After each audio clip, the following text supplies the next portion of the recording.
The Nation Network presents Coming in Hot.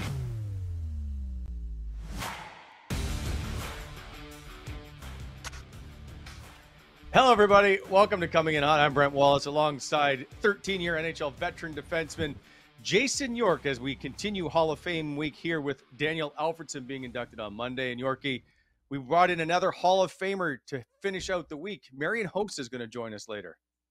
Yeah, what a get today, Wally.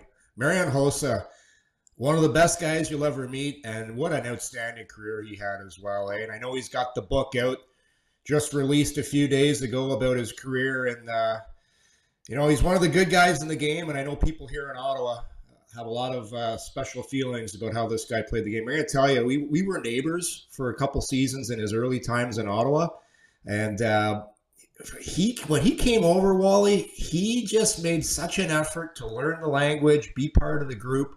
And I really think that's a big reason why Marian kind of adapted quickly, because sometimes there's a transition period, right? When young guys come over from Europe, especially back then. But there wasn't much for Marian. He came in, he embraced it, and he just took off. And what a player, what a person. Did he keep his lawn mowed? I think his mom did that because he lived with his mom for the first year in the league. Oh, we used to bug him about that. Well, mommy came over, take care of Hoss. But hey, he's like 18, 19 years old in a new country, and it's easy to tease somebody. But hey, if I went over to Slovakia or Russia when I was 19 years old, I would have needed somebody as well. We used to have his mom over for dinner, though, Laurel and I. And if you want to see how a kid is, just look at their parents, and both Marian's parents, just unbelievable people. Phenomenal people, absolutely. We will get to that in a sec. As always, the Coming in Hot show brought to you by Renfrew Pro Tape. Go to renfrewpro.com. Also available in all major retailers, including like Pro Hockey Life, Sport Check, Canadian Tire. They are the ones with the green core. By the way, they also invented shin pad tape. I always like to bring that up because I think it's kind of cool. They have the best tape. They are the worldwide leaders in tape. They have, I think, the last 20 straight years, the Stanley Cup champion has used Renfrew Pro Tape. It's been in their locker room. So renfrewpro.com. That is the worldwide leader in pro tape. The one with the green core. Yorkie, we got lots to talk about. We're going to go streaking later today. That is with the Sens are losing. The New Jersey Devils are winning. Claude Giroux's on a streak. The Sens can't win on the road. All that stuff. However, before we get to that, I don't know if hell froze over. I don't know what happened, but Nikita Zaitsev is on waivers, and it doesn't look like he's going to be in the lineup against New Jersey. We don't even know if he's going to get claimed at this point. There's a little bit of shock. Are you surprised to see Nikita Zaitsev on waivers? No, I'm not. I'm not at this point. I know people were wondering when it was going to happen. They thought he never should have started the season with Ottawa. Poor guy, too. If he was watching, if he has a Twitter account or social media, holy cow, he was taking some. I actually didn't think he was that bad the last couple of games, but the microscope was on him. And the way Bernard Docker played in the last game makes it a little bit easier because you don't want to rush him. He was doing awesome down in Belleville, playing as in their top shutdown pairing. I watched him pretty closely against Vancouver. He's got a presence about him when he's on the ice. He just has a confidence, and he did exactly what he needed to do to probably make this move a lot easier in the Ottawa Senators' minds of not having to rush him, because he looked really comfortable in the game, Wally. He made some real nice plays. He just played within himself. And for JBD, I think he's going to get a real good long look. He'll probably be here for, in my opinion, I know it's a small sample size, just keep him here. Let him make some mistakes and let him learn the game. He looks, right now, he looks like he's ready.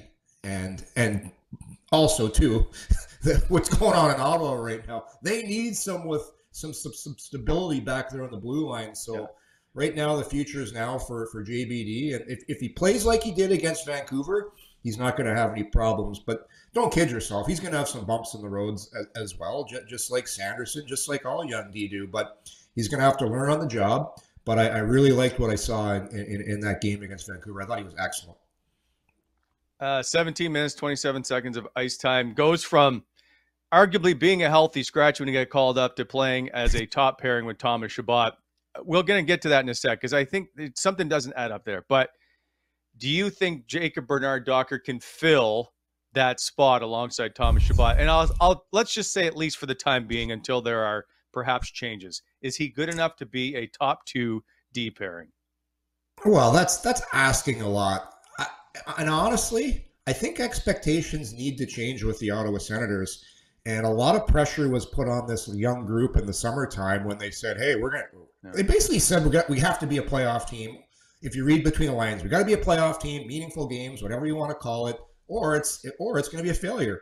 So you got this young group right now, and they're squeezing the sticks. You get a little bit of adversity, vice versa. You look what's going on in Montreal right now. Everyone's like saying, why are the Montreal Canadiens playing better? What were they saying in the summer in Montreal in comparison to Ottawa with their young group? Basically playing with house money. And I say this all the time. It is so much easier for young players who are just getting their feet wet in the NHL to play when expectations are low.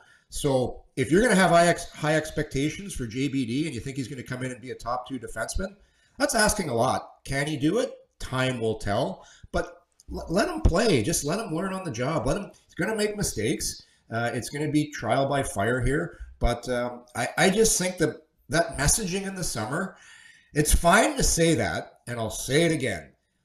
The blue line was not addressed in the summer. Everyone that got all excited and we're going to be a playoff team, we got DeBrincat, we got Giroux, that's fine. And great players, but they didn't bring in a defenseman. And all of a sudden you start the season, you get one injury, and shit hits the fan. That shouldn't happen. But here we are. And all of a sudden, they're 4-8, and everyone's got the panic button going. And now we're talking about Jacob Bernard-Docker. Can he be a top 4 defenseman? Well, that's not asking a lot for a young kid to come in. And I know Sanderson's looking like one, but man, ask any guy in hockey. The worst thing you can do is rush a player into the league. But the Senators have put themselves in a situation. I don't want to point fingers, but again, careful what you say in the summer. And careful with the pressure expectations. Hey, these guys are pros. Pressure is part of it. I get it. But that's the reason, a big reason why Montreal's doing what they're doing and Ottawa's doing what they're doing. It's just you can't just start winning right away in the league. There's a process you have to take. I thought at the end of last year, Ottawa made some steps. They were starting to play better hockey, I thought, at the end of the year. And now they come back this season, bring in some star players who are great players, but don't bring in any defensemen. So there you go. But Yorkie, the reason they played better at the end of last year, there was no expectations. That's the house money. We see it every year with Ottawa. At the end, yes, they start playing better because there's no pressure. But if and you then we look get at this false sense of going into the following season. Exactly. But if you look at any good team, there's a process. Colorado was a bad team for a long time. You got to take your lumps. You lose some games and you gain experience. You look at this young core and last year's team: Brady Tkachuk, Batherson, Timmy Stützle. Look at this team right now down the middle. Again, one injury, and you're asking this team to be a playoff team with Stützle. That is I think he's a world talent, but he's a young guy. He's a very young guy. And then all of a sudden you have Pinto, who's a rookie. You got Kastelik, who's a rookie. And you got Brassard, he's done a decent job, but he's on the back nine of his career. You really think this team, the way it's built down the middle and with the blue line, has the ability, and with the pressure that's on them right now, to be a playoff team? The strength of this team is on the wings. Tkachuk, DeBrincat, Giroux, Batherson, and with Norris out of the lineup, the two most important positions beside your goaltender, it's not strong enough, not enough experience. It will be. I think this team is going to be a really good team down the road, but I just think the messaging totally different than what's going on in Montreal, and all of a sudden, here we are. It's 4-8, couple big injuries, and the heat's on. People are talking about firing the coach. But they didn't. They started the season with Nikita Zaitsev, who's now on waivers. Travis Hamonic, and I don't want to crap on Travis Hamonic, but he was waived through the entire NHL. No other team wanted him. Nobody. Ottawa actually could have got him on waivers, then they decided to trade for him. But now here he is in Ottawa, and had a pretty good start to the season. But again, it's the blue line.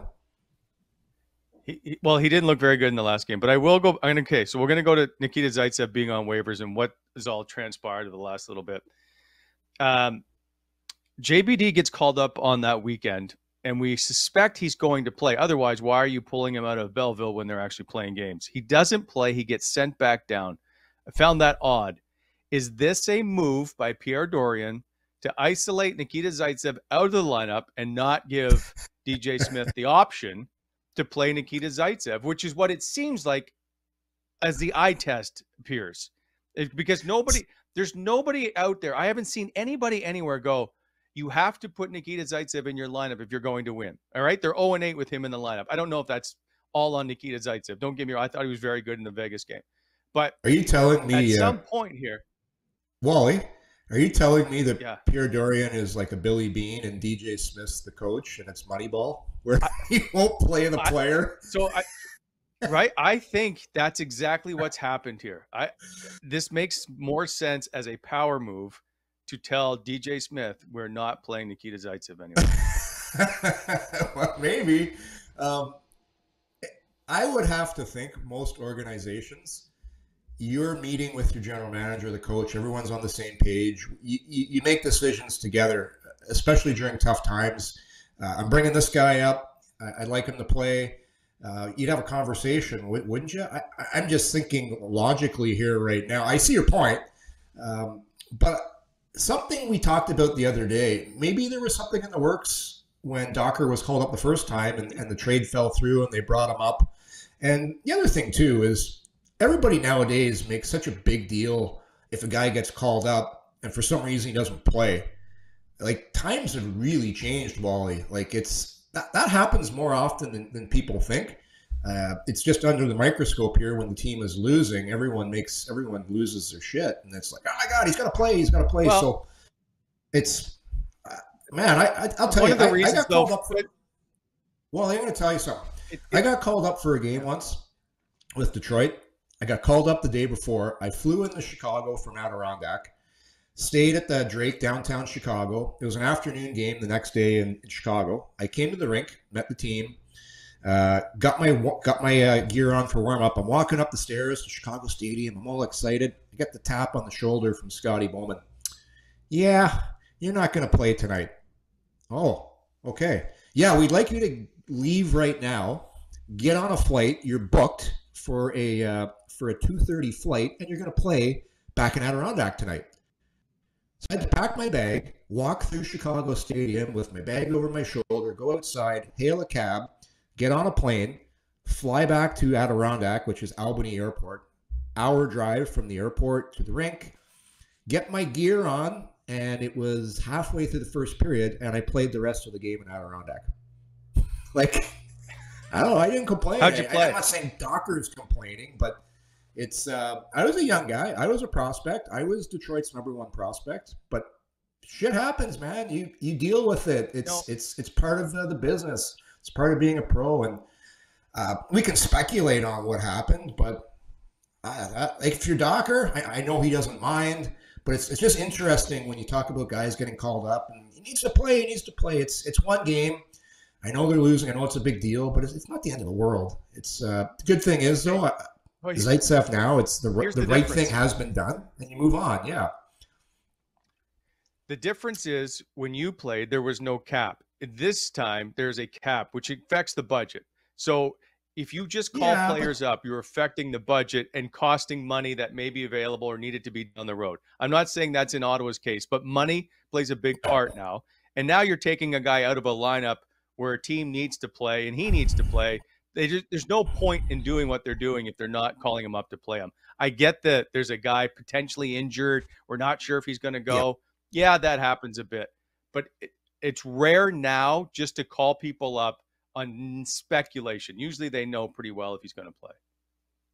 Well, I do agree with that. It's an easy drive from Belleville to Ottawa, what, 3 hours. It's not much.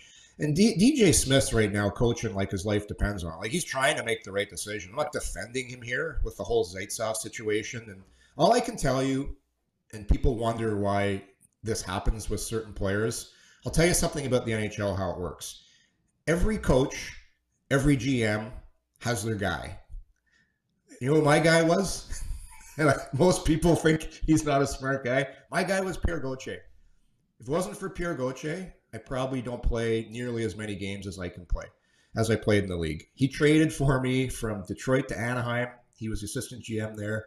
Then he became the general manager of the Ottawa Senators, and guess what? He brought Jason York to Anaheim. Then he went back to Anaheim 5 years later, and hey, Jason York signs as a free agent for the Anaheim Ducks. It's just so everyone has their guy. Like, it's pretty obvious. Travis Hamonic is Jack Capuano's guy. He had him in New York, coached him. Hamonic had his best years there. DJ Smith was the D coach in Toronto. When Zaitsev was there, playing his best years, he was really good. DJ came over, Zaitsev came over. So there's history there. He likes him. He trusts him. Obviously, he's played, I'm not going to say terrible, but he hasn't been very good. And a lot of heat on DJ Smith for doing that. But the reason is everybody has their guys. And my guy was Pierre Gauthier. And at the York family dinners, especially on special occasions, Wally, we give thanks to Pierre Gauthier. little special table setting for him. Yeah, we got a little setting at the end of the table for the ghost. Hey Pierre, how you doing? Thanks for that extra couple of contract cookies down the road. I appreciate it. Hey, I think Pierre Gauthier is one of the smartest men in hockey, by the way. So there. Yeah, I could see that coming. Finally, on the Zaitsev topic. Yes. By the time we're done this, we won't know if he's cleared waivers or not. Do you suspect he is? And do you suspect he clears waivers? And here's what I think is going to happen. You know what? Go ahead, and I'm going to tell you what I think here in a second. No, you tell me first. You tell me first. You have a theory here. Okay. I know we're talking about it. So his cap hits $4.5 million. He makes $2.5 million in real dollars. And $2 of that million was in a signing bonus. So he's been already paid. So he's now paid for the year $500,000, which is obviously less since we're a month into the season. That's not a lot of money. If you need a serviceable defenseman, I know people are laughing at me right now when I say serviceable. In a different system, he might be fine, right? Under different coaching, maybe he's a different player. But next year, he makes a $4.5 million cap hit. Again, I get it. It's not everybody's got one of those, but he only gets $2.5 million in real salary. You're not taking on a lot of money in NHL standards to have a depth guy around. I'm not sure if he gets through waivers or not. So how it works is pro scouts watch all the teams. They have their notes. They do their scouting, and they say, okay, Zaitsev might be available here. So whoever the pro scout for the team that's going to acquire Zaitsev, he's going to be putting his name on the line when he does this. So if you're a pro scout, are you putting your name on the line, your livelihood for the way Zaitsev has played to start this season? He's got two things going for him. Number one, he's a right shot D, and that is very valuable in the NHL. Right shot D, we all know they're coveted around the NHL, but you need a right shot D that can move the puck. Puck-moving right shot D, and probably the biggest blemish on Zaitsev's game and right now is he doesn't move the puck very well, doesn't make great decisions with the puck, and for a veteran guy, he doesn't play with a lot of calmness and a lot of poise. He competes hard. He's pretty good on the penalty kill. He's a good teammate, all that stuff, but I don't think he's going to get picked up. The extra year, number one, and number two, he hasn't played well, and why would you bring in a guy early in the year? Maybe later, Wally. Maybe later somebody picks him up. You're going for a run. Hey, you know what? Let's pick this guy up because we need an extra body just in case you're loading up on your defense. I think early right now, I think it's going to be tough. Everyone's playing their young guys. Everyone's looking what they have.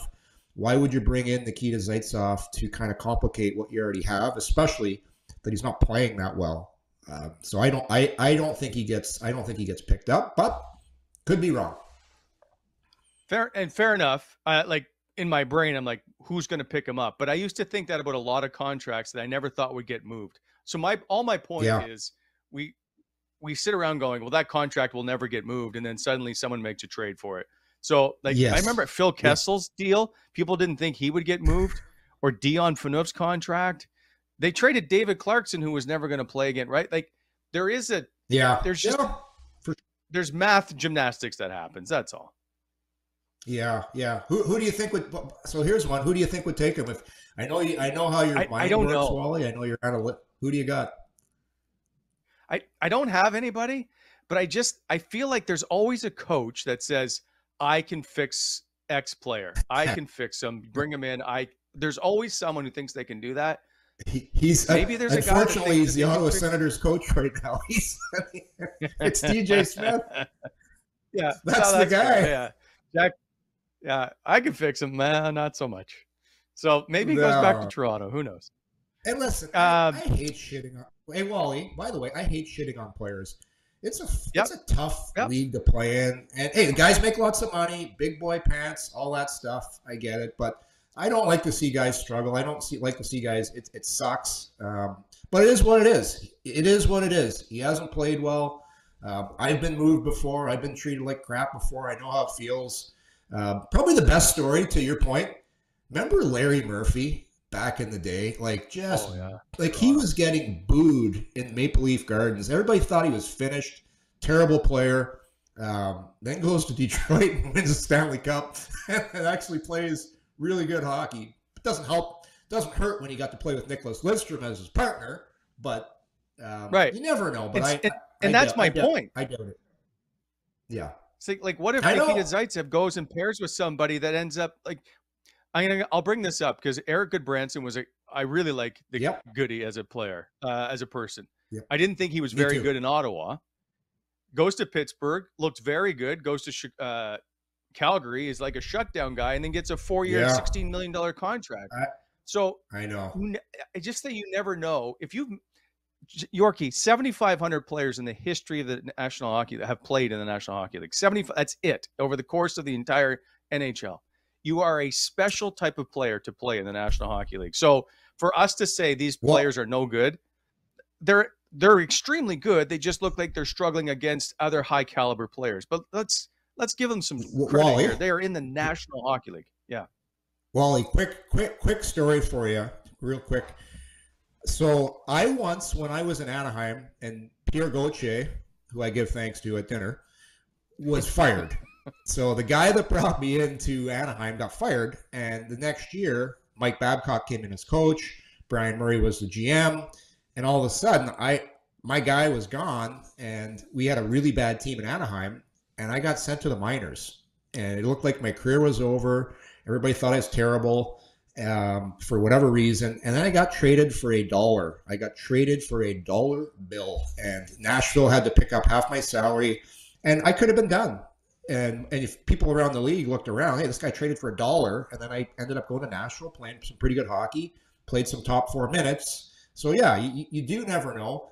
But with Goodbranson and Zaitsev, for me, there's a difference, because if you look at Zaitsev's game and you say, tell me one thing, and I know he said he works hard and all that, but the one thing Goodbranson has going for him is he's massive. He's 6'5", he's big, and he can fight. And he got put into a system with Daryl Sutter, and I watched a lot of Calgary Flames games. So yeah, to your point, he was in the system. It helped him. But he's got some intangibles in his game that a guy like Zaitsev doesn't have, which is big. He can be really nasty, and he can fight too. He's a tough big guy, and a great family too. The Goodbranson family, real good people.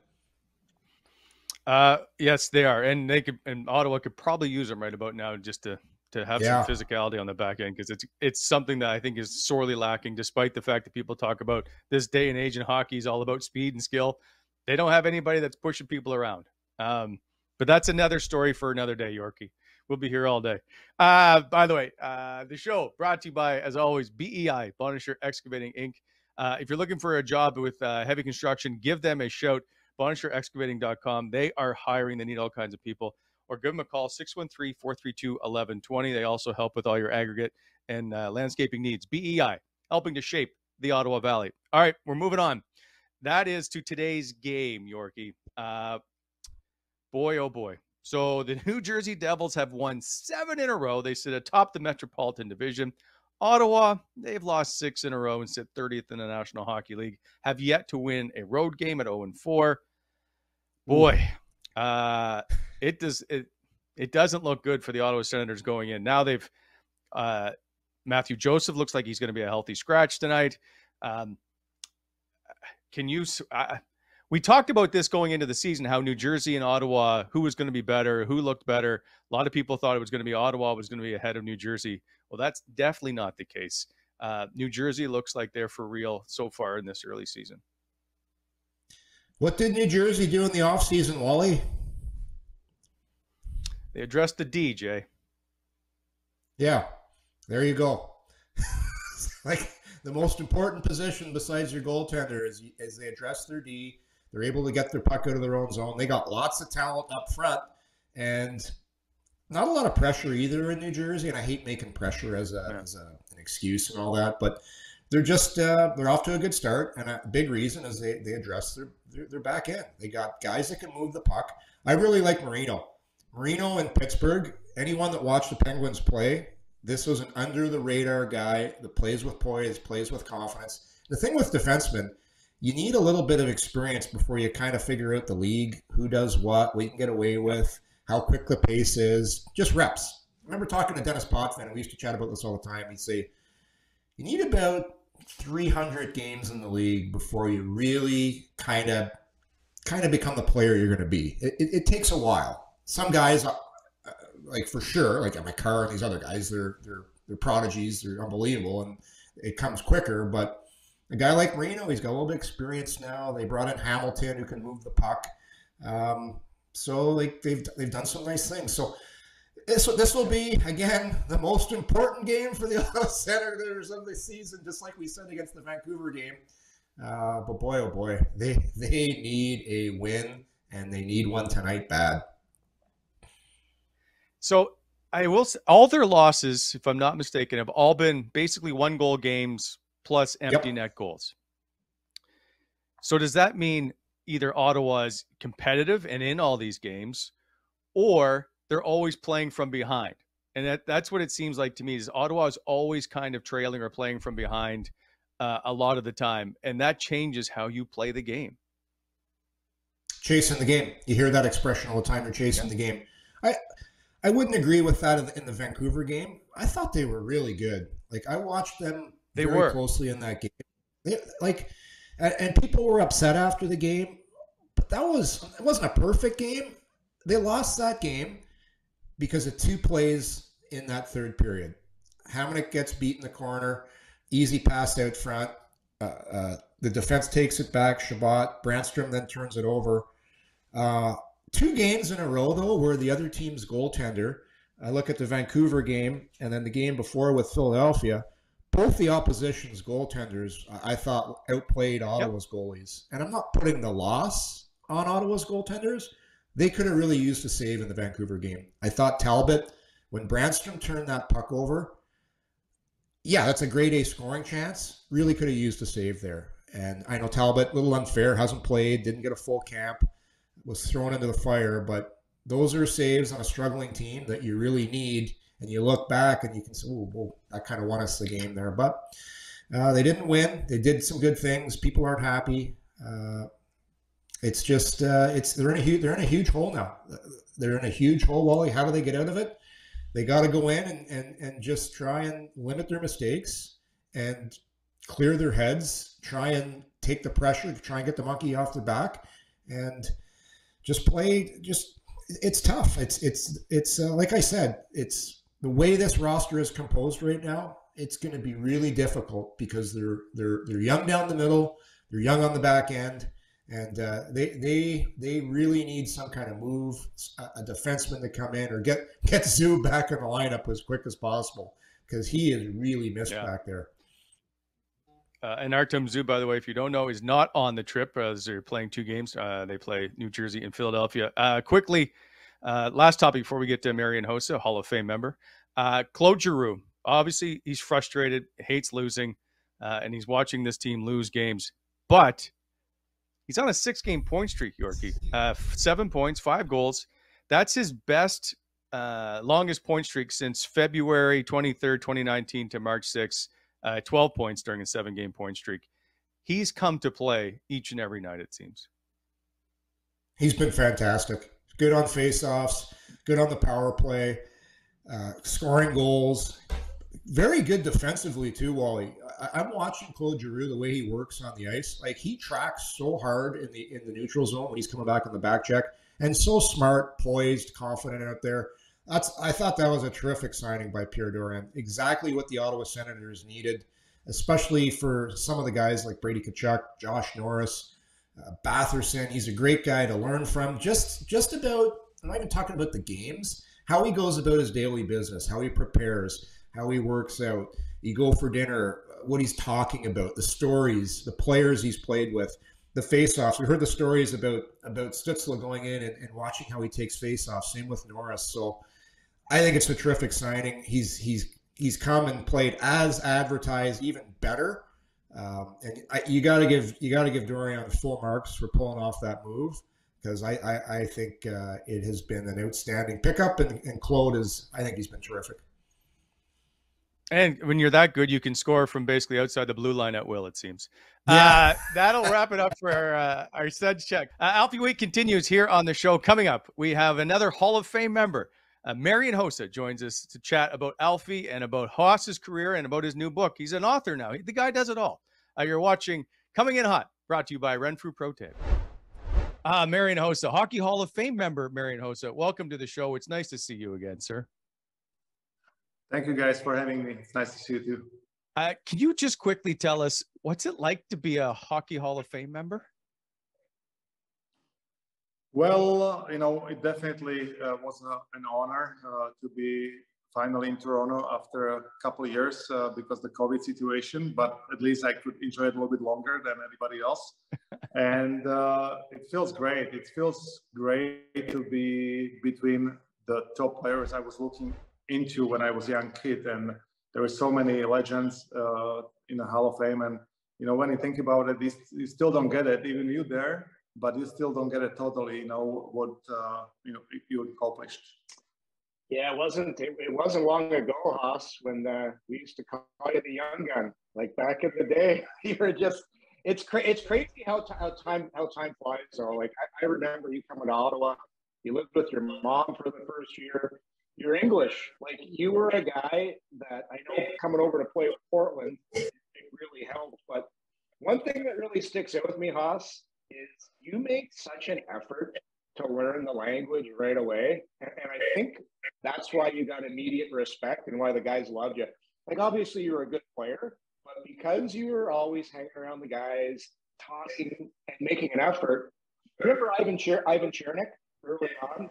And he really struggled with the off-ice stuff, but not to pump your tires too much, Hoss, here, because enough people have been doing that. But I just remember that early on, Hoss. Like, you're a good guy early, man, and the guys really loved that about you. You just really wanted to be part of the group, and I think that was, for me, a big reason why off the ice you were just immediately part of the group.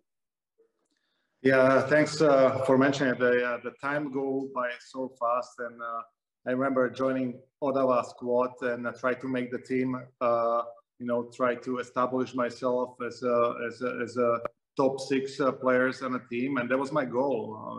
First goal was to get drafted, and then be the guy who can basically start scoring goals, making points, try to win the games for the team. And I was asking lots of questions, to the guys, and I think they like it about me because I try to, keep it simple, but also blend in and be part of the group. And you guys were great to me since I joined the Senators, and I just had a great memories.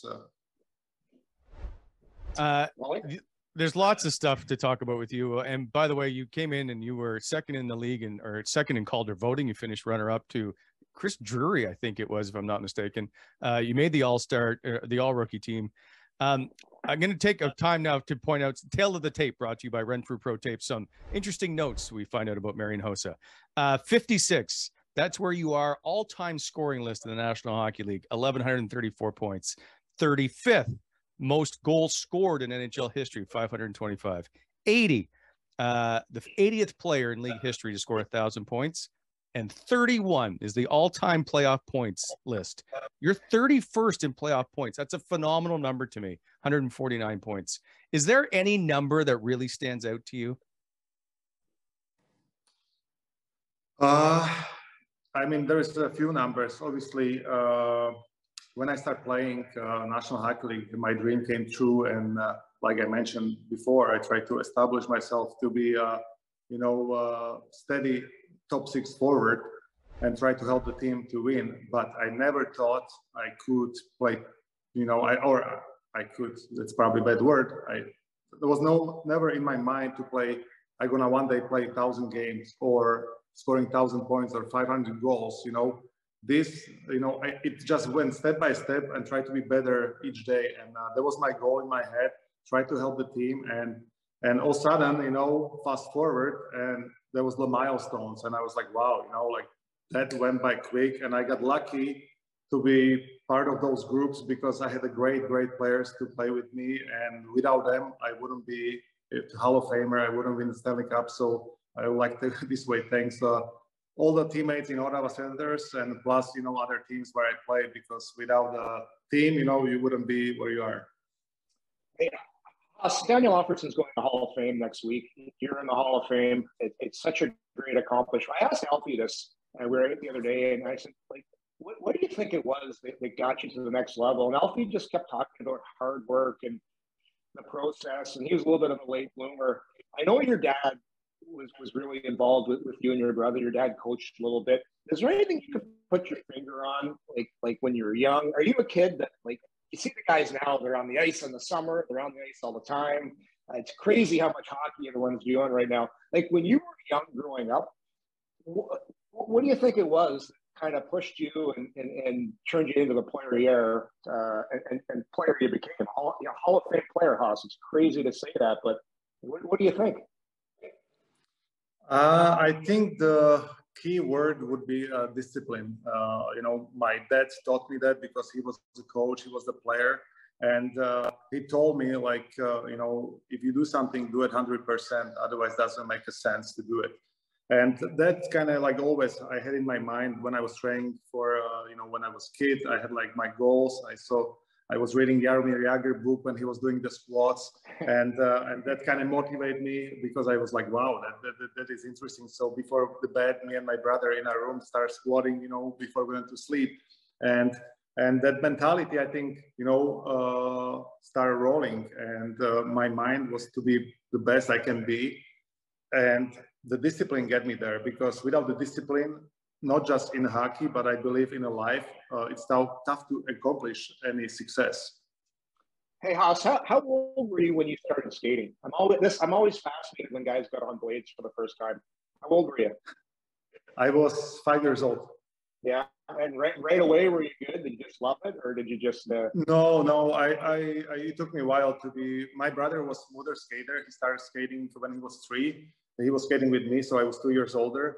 And he was way smoother skater, and I was more funnier skater. And after the years went on, I started learning, and I got involved with back then we didn't have skating coaches like the guys, these kids these days, right?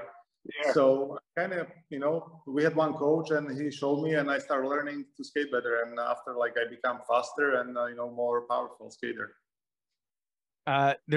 We probably have about 4 hours worth of material to ask you about, so I'll try to get through this pretty quick. But one is, how much credit does Radek Bonk get for getting you to the Hall of Fame? And the only reason I ask you this question is because you would have 3-point nights or whatever. You'd have these really good games, and we'd go to Radek and we're like, hey, gotta ask you about Hoss. And he's like, what am I, his fucking agent?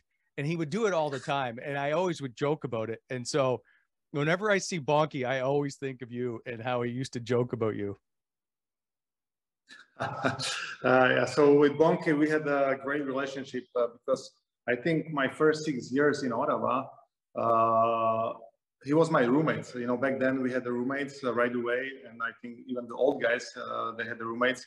So Bonky was my roommate, and he definitely was big, I would say, help on my beginning, I was with him basically like keychain, everywhere he went, I went, because I didn't know better.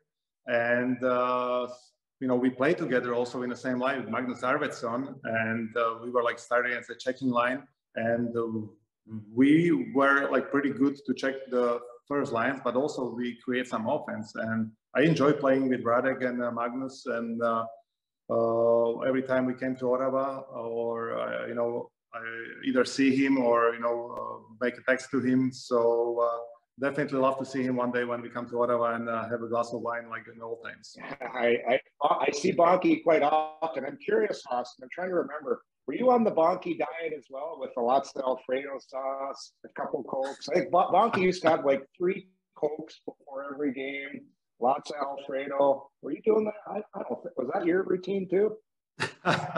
Well, here and there, I enjoyed good fat food sometimes, but I remember Bonky loves the Alfredo sauce. And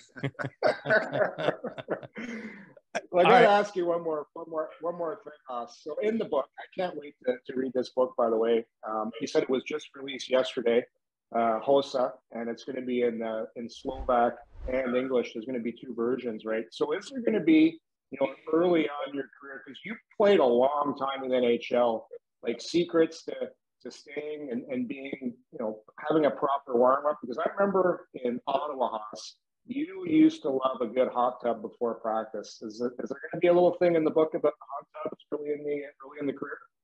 I think I'm gonna disappoint you. I don't think I mentioned the hot tub there. Wow, buddy. But you are right. There's certain things. After you write a book, it's kind of popped out. And the pages would be, instead of like, I think there is like 300 something pages. Would be even bigger book, because there is always some new story came out. So, but you're right. I was loving it to warm up in a hot tub and get warm, and then start doing the routine. Nice. How much is in the book about your time in Ottawa? We'll get to the trade in a sec, but is there much in there about your beginnings in Ottawa? I mentioned, not totally details about certain places. I just picked some stories out, and so there is like few things, but not as many. Being interviewed by me didn't make the book, then, is what you're telling me. Yeah, too bad we didn't have an interview earlier, right? I would have a better probably like thoughts. So you're going to have your jersey retired November 20th in Chicago, number 81, the 8th Chicago member to have that honor. I guess, what's that reaction like? And it leads into the Sens just announced Chris Neal will have his number 25 retired this year as well. Just tell me, you've had where does this rank when it comes to accolades? Like, this is an original 6 team. This isn't given out to a lot of people. You become the 8th, as I said, a pretty prestigious honor. Well, first of all, I didn't know about Nealer. So Nealer, congratulations if you watch this. That's awesome. And definitely, I had a phone call with the management of the Blackhawks. They're supposed to be, Rocky Words, Danny Words, Jamie Faulkner, my agent, and me, and they want to tell me something. So obviously, we had kind of like a gentleman's agreement when I was not gonna play anymore because my skin issues. Then Blackhawks would like me trade my contract, right? The rights to Arizona, so basically free up the cap space.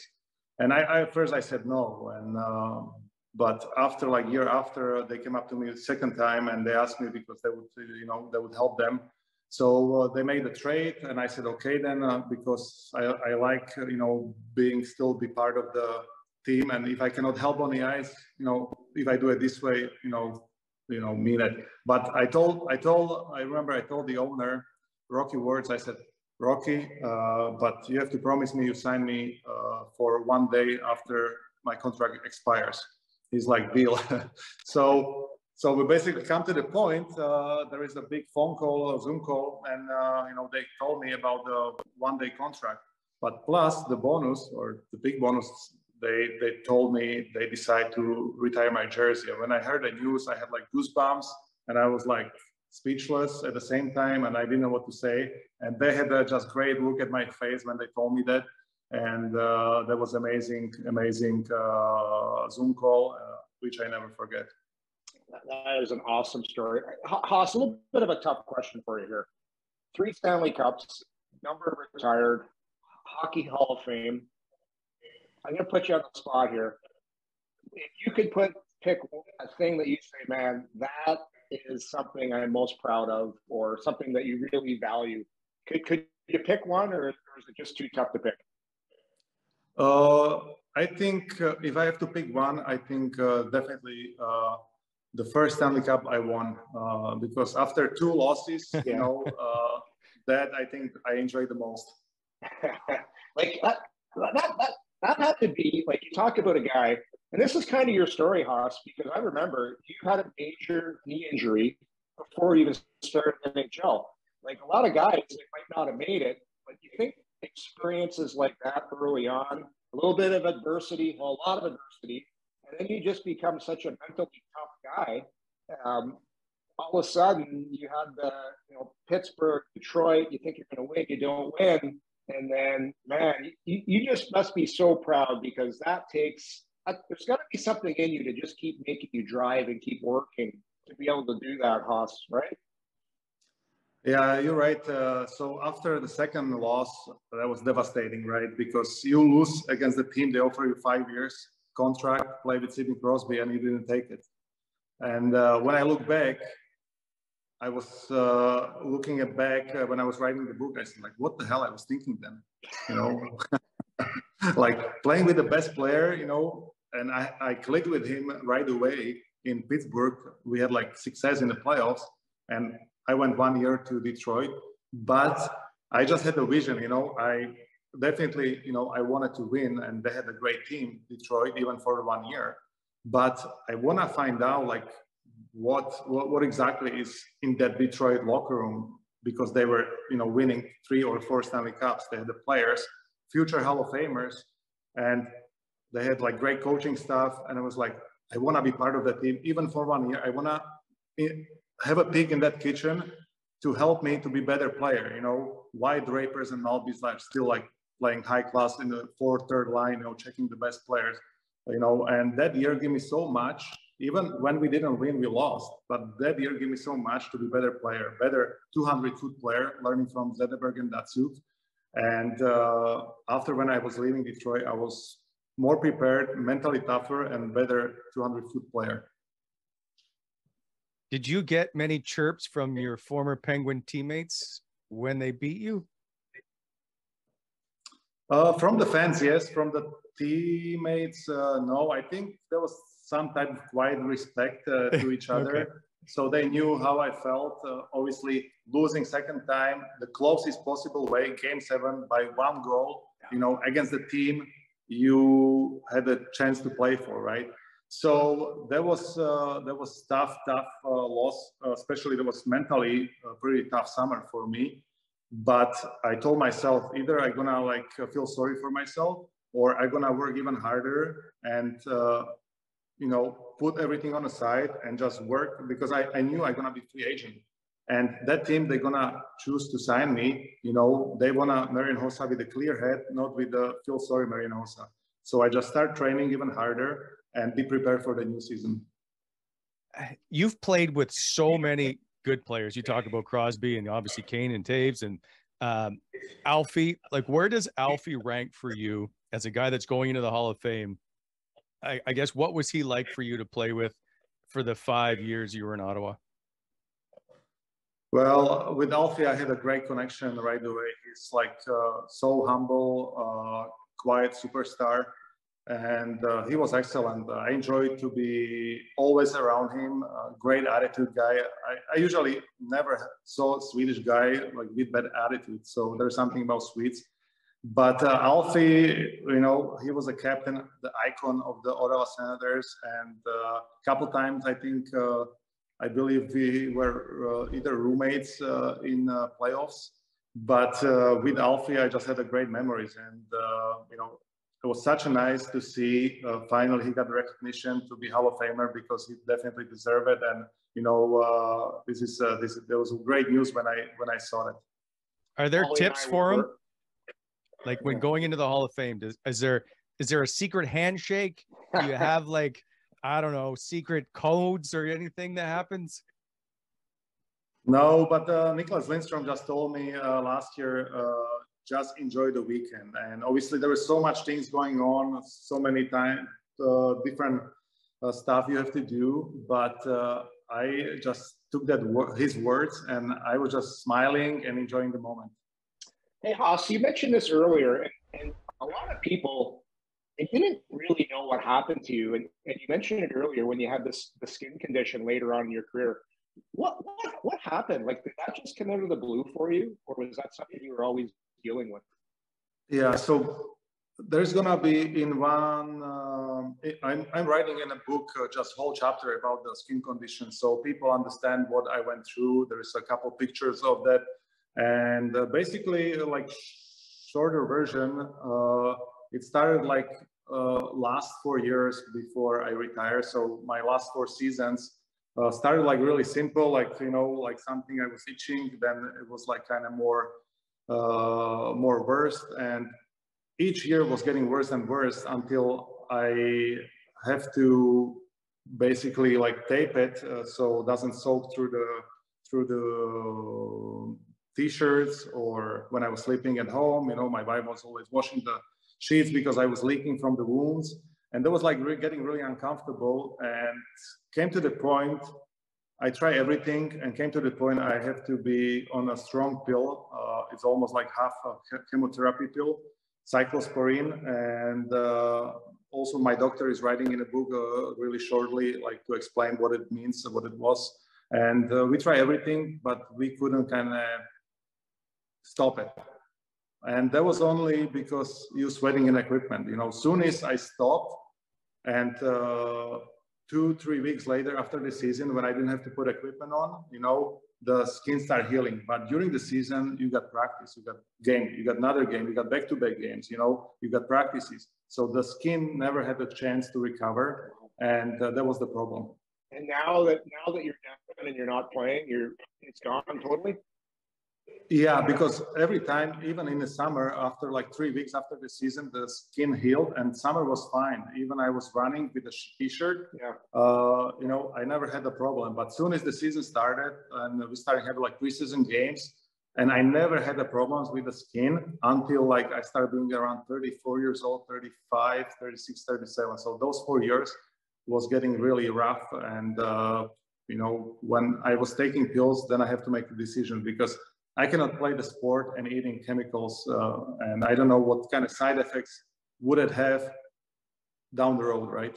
Yeah, that's a crazy story, especially something like that coming on like later in your career. It's and are you still trying to figure out how it happened? No, because right now, like, I don't play hockey anymore. You know, there's like one exhibition game, and actually we're gonna have another one against Jagr team. It could be actually because one we had in Bratislava, and another one we're gonna have in Prague, and this could be his last game when he say goodbye. That's what I heard, maybe, you know. So we'll know. Well, he's 50 years old, right? He's still playing. That's unbelievable. But anyway, so I was those 2 games, and one game actually that was in Toronto when I was in Hockey Hall of Fame, but you know, you barely sweated, right, in those games, and you played 20, 30 minutes. So that's not really game. But yeah, that was difficult to deal with, and I had to make a big decision. Crazy. Yeah. It's phenomenal. I'm glad you've handled it extremely well. I want to come back to Ottawa. How much in the book is on the trade from Ottawa to Atlanta? Yeah, I mentioned it, definitely. I mentioned it, how it was handled. I talked about in Toronto, how we met John Muckler and Peter Chiarelli in a little room. So there is like few things I mentioned about it. Does it still bother you to this day? No, I get over that. Now I'm just keep smiling, but it actually bugs me for a long time when I was playing, because I was really attached to Ottawa, to the fans, to my friends there, and it was like special place for me. And to be dealt the way it was handled, I was disappointed, you know. And if they told me they have some trade and they don't want me, I would say, okay, tell it, give it to my face, tell me to my eyes. And I am big guy, you know, I can handle it. You know, I would probably go somewhere else because I wouldn't want to be somewhere where they don't want me, right? They have different plans. So I rather go somewhere else. But I guess that they were scared I won't sign it and they wouldn't trade me. So I understand that. So Hoss, when you signed that contract, you signed it in good faith, and there was the no trade clause taken out, right? And then you signed it, and you think you're going to be an Ottawa Senator. And then how quickly did the trade happen? So there was arbitration going on. So we couldn't agree to the deal when I was in Europe. So they said, well, we have to go to arbitration. I said, okay, great. I feel confident. I had the good numbers. I said, so let's go to arbitration then. So I flew to Toronto and we had the dinner with my agent. I went to sleep, and early morning, there was a text at the breakfast. Can we meet with you guys? They texting us with my agent. So we said, yes, of course we can meet. So we met right before arbitration, 5 minutes before it's supposed to start, in a little room. And all of a sudden they told us, we're going to sign the deal. You know, we give you what you want. I was like, what? Like, I flew all the way here, and now you guys tell me, like, you agree to the deal? I was like, looking at my agent, and I was like, okay, great. So, and my agent told John McClure back then, he's like, but put a no trade clause in that contract. And John McClure said, I never do it, you know, so there's no way we're going to put a no trade. And I told my agent, like, you know, if they don't want me somewhere, I wouldn't play there. I'd rather go somewhere where they want me, right? So don't even bother to put it there. So we signed a deal, we shook hands, you know, and on the way to the airport, I think I was sitting already in my plane going to Europe, back to Europe, and there was a phone number, and I look at there was Ontario number, and John Buckler, you know, he's like, Marian, this is John. He's like, we just traded you to Atlanta. And I was like, great, okay, bye. And basically, that was the end of it, and I felt like just terrible. I had 9 hours sitting on a plane to think about it, what just happened, right? That is cold, man. Like, that's, I guess there's no way to do it, man, but to do it like that, man. I know. That is so that's why I was bitter, because the way they handle it, I think it could be handled differently. But, you know, I learned from that day, NHL is also business, and sometimes, you know, you have to swallow the pride, and you know, you're just part of the deal, and you know, I learned from it. I will say you got Atlanta to their only playoff appearance. You have their only 100-point season, and you are a 40 goal scorer. So you did do a pretty good job in Atlanta, despite it being in Atlanta. Let me ask you then, what's your favorite Ottawa Senator memory? My favorite, definitely, we had like unbelievable teams and regular seasons, and we feel like, you know, we can get close in one of those years in the playoffs. And you know, I am writing in a book, I think, about like how great we had the Ottawa teams were unbelievable, like strong. We were winning regular season games, but when the playoffs came, we couldn't beat Toronto through the first round, and we had like really tough against the greedy, big Toronto team. They had like Tucker, Corson, Domi, obviously Matt Sandin in front, right? So they were like difficult to beat in the playoffs. They were like, you know, animals, and we were like skilled, super fast team, and we couldn't beat them, and that was difficult. But one year we went far. And we went to conference final against New Jersey. Yeah, and that we believe if we would win the game 7 against Jersey, we could beat the Anaheim Ducks that year, because I felt like we had like better team than they had. And that was great memory, but you know, not that great because we lost. But I think that year was really, in my mind, our best playoff year. So that year. Yeah. It was phenomenal to watch. That team was really, really good. It's arguably the best team built by the Ottawa Senators for sure. Really, you think? Because the one team, I think, when I left, they went to the finals. I still think that the 0203, it's the 0203 team, if I'm not mistaken, was just built better. Yeah, I will argue. I'll argue that. People will say that the Heatley Spezza Alfie line carried them the entire time for that one. Yeah. Well, that line was unreal. I remember that. And but yeah, we had like strong team then, and there was like third period, the one goal they scored. I think they kind of break us, right? Yeah. It's the people. Yeah, I don't want to even discuss it's the Rakunik, Redden, Havlat debacle on the ice. Oh boy. I don't know who to blame. Yeah. What was Jacques Martin like for you? Jacques was really great defensive coach. He was keen on the defense, and I didn't mind it. I actually liked it. You know, he was paying attention to details, and he was like the tougher to communicate. You couldn't read him. He was like more quiet than outspoken, right? And I think Yorkie could agree with me. He would love sometimes to kick shin pads, right? You remember that? Oh, Hoss. That's the big misconception about Jacques Martin. Everybody thought he didn't get mad and he was this quiet guy. He would give it to guys like Magnus Arvidsson, we had on the show the other day, told us the story how we became the Machine. I don't know if you remember this, Hoss, but it was because Jacques came in and yelled at Arby, and he's like, "Arby, you're a fucking machine. Quit playing like a pussy." And then the next day, we all started calling Arby the Machine. That's how he got the nickname. It was because of Jacques. Yeah. But Arby had the best VO2, right? Yeah, he did, eh? Hey, he was like Lance Armstrong with the lungs.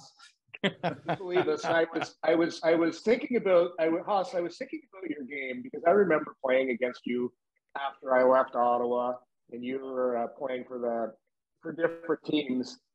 Jacques used to make us practice chipping the puck. You remember that? He'd stand at the blue line with his little Jofa Peter Forsberg stick, and he'd have chip. It's gonna be 2 feet off the ice.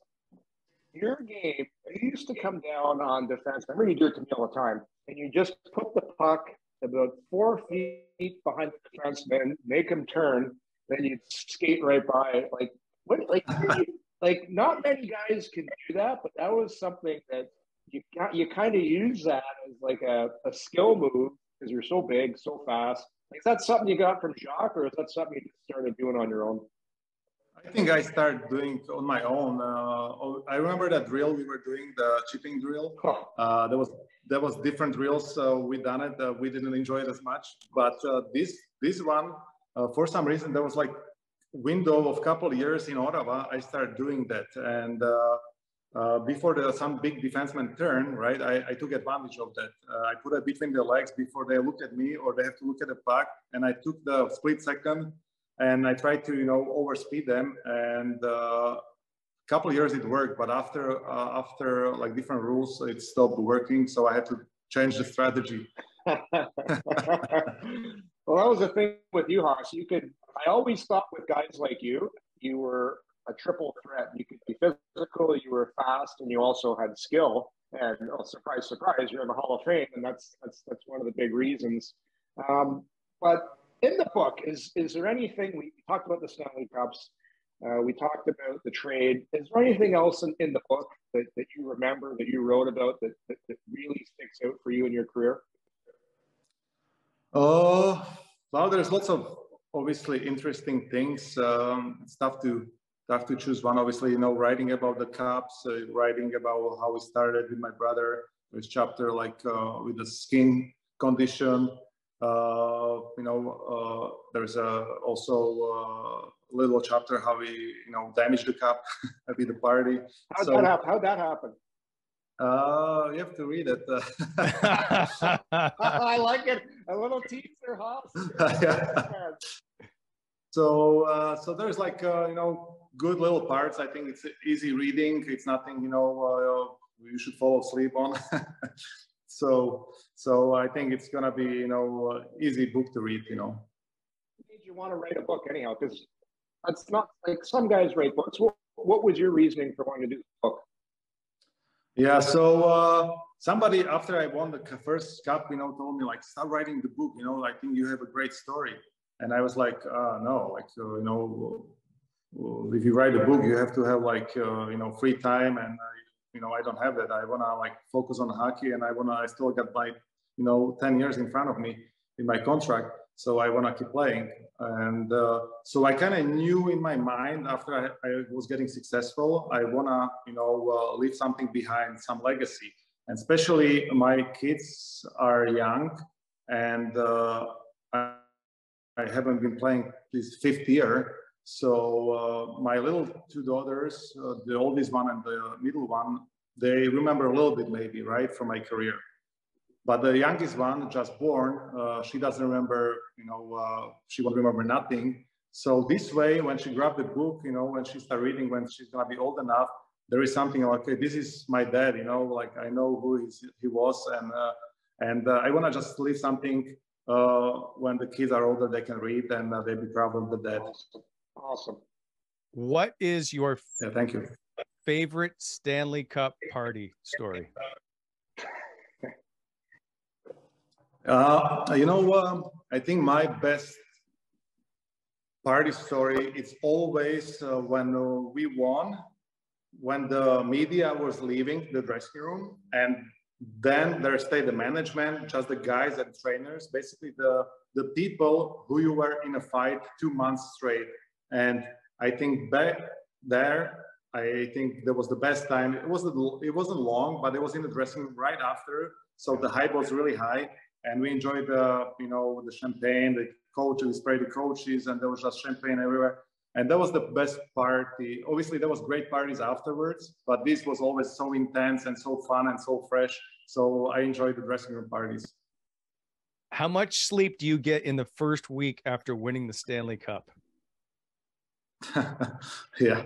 So I'm also writing a little bit about it, because I told my wife that if I get lucky and win the cup, I'll be partying 5 days straight. And after I think the 3rd night, I was sleeping, and when I look at my clock and my guys were texting me, we are at the dinner, come over.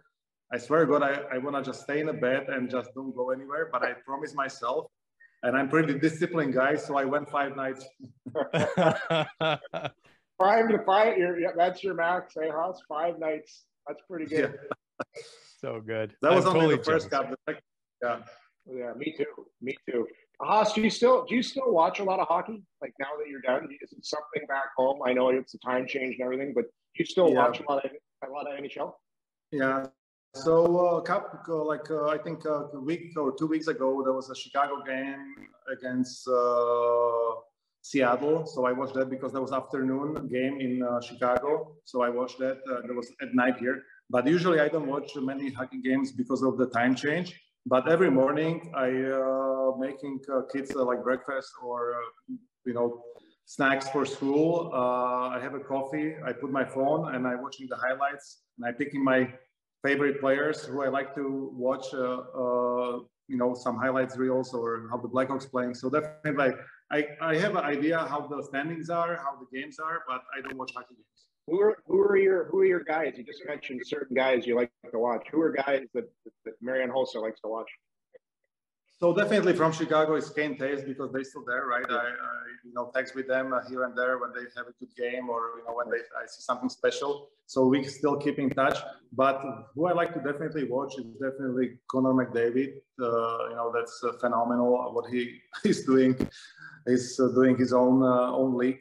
And McKinnon from Colorado, and also Austin Matthews from Toronto. I think those guys, they're exciting to watch. Nice. We don't talk about the Leafs on this show, Marian. Actually, they remind me Ottawa days when we were good in a regular season, and when they hit the playoffs, we couldn't pass the first round, so they're the lead these days, right? They just there's some similarities. I don't mean like tripping anybody, but just remind me something about it, right? Yep. And then they're going to have to make a move and change that roster to make them win. Yeah. Marian, we appreciate your time. We know you're a busy man. Before we go, you're a successful businessman. The Sens are for sale. Any thought of maybe helping buy the franchise? Which franchise? The Sens. Yeah. Well, definitely, I don't have that much money, so I cannot buy. I can buy 1% of that, maybe. Well, awesome. Even if you don't, you're still a fan favorite in this city, a legendary status, really, for the most part. Everybody knows Marian Hossa, regardless of how much time has passed. We appreciate your time. Congrats on the Hall of Fame, and congrats on having your jersey retired. We look forward to seeing that ceremony on November 20th in Chicago, my friend. Thank you guys for having me, and Ottawa always gonna be in my heart because that's where I started, and I have just great memories, and I still got lots of friends there. So want to say hi to everybody, and go Sens. And special thanks once again to Marian Hossa. Yorkie, he's going to have his number retired, and as we said in the interview, Chris Neil, it was announced, is going to have his number 25 retired by the Ottawa Senators coming up February 17th against Chicago, ironically enough, or coincidentally, I guess. Listen, there's lots of chat about whether or not numbers should be retired. I am for Chris Neil's number being retired, just so we're clear. 1,026 games. He sits 20th all-time in penalty minutes. He's a heart and soul guy. It's a franchise that's young. It doesn't have a lot of history, doesn't have Stanley Cups and all that stuff. I believe this is the right move to honor somebody who's given basically everything he's got to this organization. Well, don't forget, I think some of Neeler's games he played, I think they count as maybe 1.5 because some of those nights you're fighting Ty Domi, you're taking on the Leafs team, you're standing up for everybody. I got a lot of time for Neeler. I say this about him. I watched him, and he's a guy that I say he played the game from the tips, from the back tees. Like every night, this guy brought it. He fought. People say, well, he didn't score enough. He wasn't a top 6 player. Young franchise, building some history. I think it's a good move. You honor a guy that's played all his games with the Ottawa Senators, loves the city, has made this his home. And you got to factor in the off-ice stuff as well, Wally. Like this guy has done so much in the community, his whole family. I think it's good.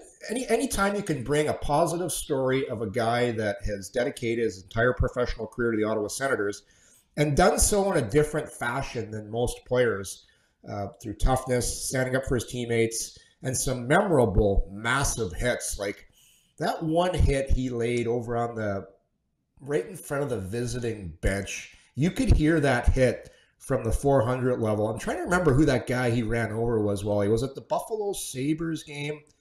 Or is it Washington Capitals? I just remember the hit. It was a piercing sound.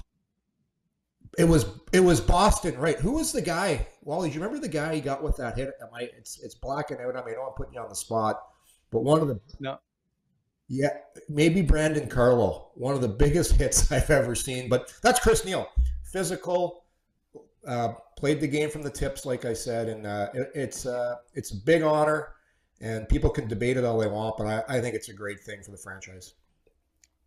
And so, and it's not stereotypical of a top 6 forward or a top 4D type who's all that stuff. I get it. But the point is, it doesn't matter to the Toronto fans or to LA or Nashville who it is. It's about Ottawa and the market and what they have meant to this organization. And so for this organization, Chris Neil was every bit a part of the fabric than anybody else that's played alongside Alfie, alongside Phillips. So I don't have a problem with it. If people in LA are upset, that's fine. Listen, they're building a statue to Dustin Brown. I don't know that I care that there should be a statue to the guy, but that's for them. I don't care. Like, good for them. If they want to do that, go ahead. So don't have an issue in a market that doesn't have an impact in your life. Are they doing a statue? No, you're joking, right?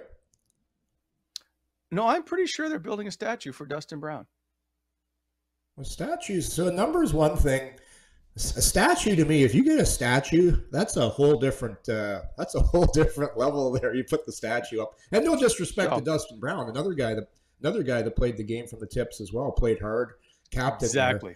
But you do what you want as a franchise. Do what you want. There's a committee. They go through their process. They figure things out. The one thing about Nealer too, if you look at the fabric of the Ottawa Senators fan base, there's a big. My vocabulary is escaping me. There's a big Ottawa Valley kind of old school type of mentality within our fan base where people like tough hockey. And the fan in Ottawa, the average fan in Ottawa knows hockey, and he understands the importance of team toughness. And Nealer played an era too where there was fighting. Like early on in his career, he had to fight a lot and stick up, but he could also play the game as well. So it's people can, like I said, you can debate it all you want. It's a nice move, and it brings more history. The one thing this franchise lacks, there's not a lot of history because it's a young franchise. It's an expansion team. There hasn't been a modern day Stanley Cup here yet, so you have to take pride in some of your accomplishments, some of the things you have done as a group, as a team. Because if you don't do that, I think you're kind of missing something as a team. So you have to grab on and really celebrate some of the good things that this team has had. And anytime you can have a celebration, do something, honor somebody, I think it's a good thing. And a couple of points to that. One is the Sens are struggling on the ice, but off the ice right now, they're doing a lot of good things and they're doing a lot of the right moves. And it's been very stale for I feel like the last decade at least. And so, Alfie wasn't part of the organization anymore, and Chris Phillips had left, and now guys are coming back in. Tim Stützle saw an early show that we did with Meth, and Alfie was on, and Tim said to some of the people that worked in the organization, "How do I meet Daniel Alfredsson?" who didn't know anything about him. And so that history that they don't know about is now starting to come back in. Open up the Ring of Honor. They're going to put some more players and more people into it. Jacques Martin should be in there. All kinds of people. It's build the history. Let people know what had transpired here, especially early in those 2000s when they were dominating hockey games. They had one of the best lines in hockey. All that stuff. That story needs to be told, good or bad, I guess, at some point, and let people understand that there is a bit of history here to feel that kind of sense of pride within that organization. So if it means hanging number 25 and 4 and 11 to the rafters, you hang them. So I agree, Wally. So unfortunately for the Senators fan base, we had a period of, I don't know how many years, where I think we lost a generation of fans for this hockey club. Just by ostracizing your best player you've ever had, and that was a huge mistake. And I don't want to talk poorly about Eugene Melnyk, who's no longer around, because I think that's poor taste. But the fact is, there were some big mistakes made with Daniel Alfredsson and how players that played for the team in the past, not that guys were treated poorly or anything, it was just things were done in a different fashion. And that really, I can tell you, a lot of my friends that were season ticket holders, they had boxes, they stopped going. People stopped going. People stopped caring. And I'm not saying something that's people don't know, but that's what happened. A fan base was left behind, and there was a period in time where this team lost a lot of traction. So I do agree that part of doing these moves, I'm not saying that's why they are being done, but it's a good thing because you're embracing your history. You're getting some goodwill back with your fan base, and people are talking about the Ottawa Senators again. And anytime you're talking about the Senators and you're interested, it's a good thing. So debate all you want. People can say he doesn't belong, whatever. It's a nice honor. And I talked to Chris the other day. I sent him a message. He is so excited. This guy lives and dies with the team. He loves it. Yes. And it's a good thing, man. It's a good thing. He's at every game. He is a full-on Ottawa Senator. That's his identity. So I don't have any issues, as I said, with him having his number retired. I think it's well-deserved. Congrats to Nealer. And now, Yorkie, I'm off all weekend just to watch Ryan Reynolds movies. That's my goal. You got a man crush, Wally? I just want to know what the new owner's like. I just want to make sure I know everything about him. So yeah, I'll watch all the movies. I am off to Windsor, Ontario. I'm going to watch some more U Sports hockey. My oldest son, Jack, is playing in Windsor. So I'm going to get in my sled and off we're going to go for the weekend, visit the in-laws and catch a couple U Sports hockey games. 2 of them in Windsor, so I got a long drive ahead of me. Well, enjoy. Be safe on the roads. We'll catch up again on Monday.